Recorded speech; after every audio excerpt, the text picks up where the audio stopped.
This is a continuation of chapter 23, which is on iteration. And in the first part, we hit the while loop, which is valuable in certain applications. The for loop tends to be a little more compact, and that's what we're doing right now. We had done a simple example in the last video of working a for loop to produce the Fibonacci numbers, the first 10 Fibonacci numbers. In this one, we're going to execute the sieve of Eratosthenes in order to come up with the first few prime numbers. So the first thing I'm going to do is I'm going to write a function to do so, and I'm going to ask, is there something in R that is named sieve? And when I execute that, it says false. So this means I'm okay using the name sieve for my function name to execute the sieve. So I'm going to say sieve is a function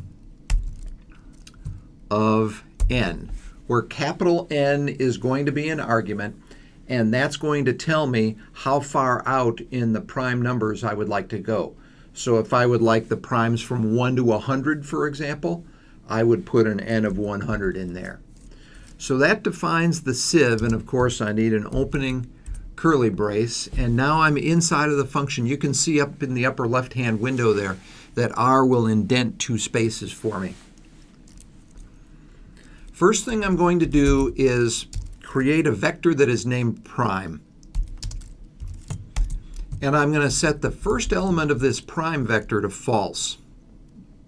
The reason I'm going to set the first element to false is I know that 1 is not a prime number. And then what I'm going to do is take all the rest of the elements here, the n-1 remaining elements, and I'm going to set all of them to true.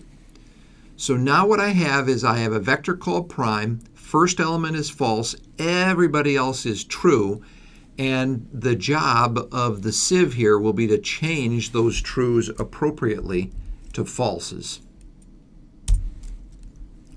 At this point, I want to go into a for loop. So I say for n. Now n is going to be the loop index, and you know that R is case sensitive, so it will treat lowercase n differently from uppercase n. And we want this to start from 2. And if you remember from earlier, you want to end this at the square root of n. That's all the further you need to go in order to get to all of the prime numbers. Now within this for loop, we don't need curly braces because we only have one statement within this for loop, but it's kind of a complicated statement, and it's going to be an if statement. And we're going to say if prime sub n. Now let's take a look at that. We know the first time through this for loop that lowercase n is going to be 2. So this question that's being asked here is it's going to say if the prime vector contains a true in position 2, then execute what follows. Now, does it contain a true in position 2? It sure does. It contains a false in position 1, but 2 contains a true. So if that is true, that we have a prime number, then here's what we want to do. We want to go and execute a for loop for a variable s, which is in 2 up to capital N divided by little n, and we saw this in the algorithm, how this worked. And what we would like to do is take prime of s times n and take that and set it equal to false.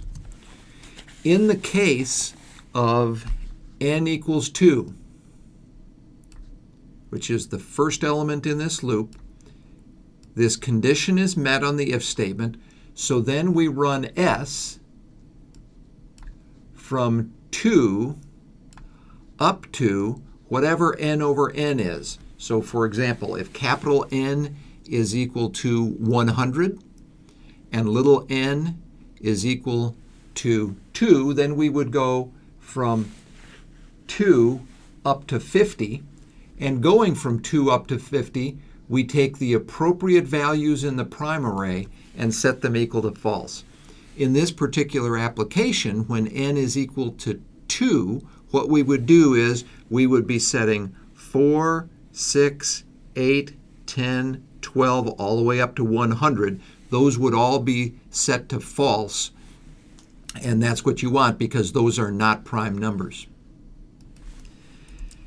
Now, after this, we need to decide what we want to return.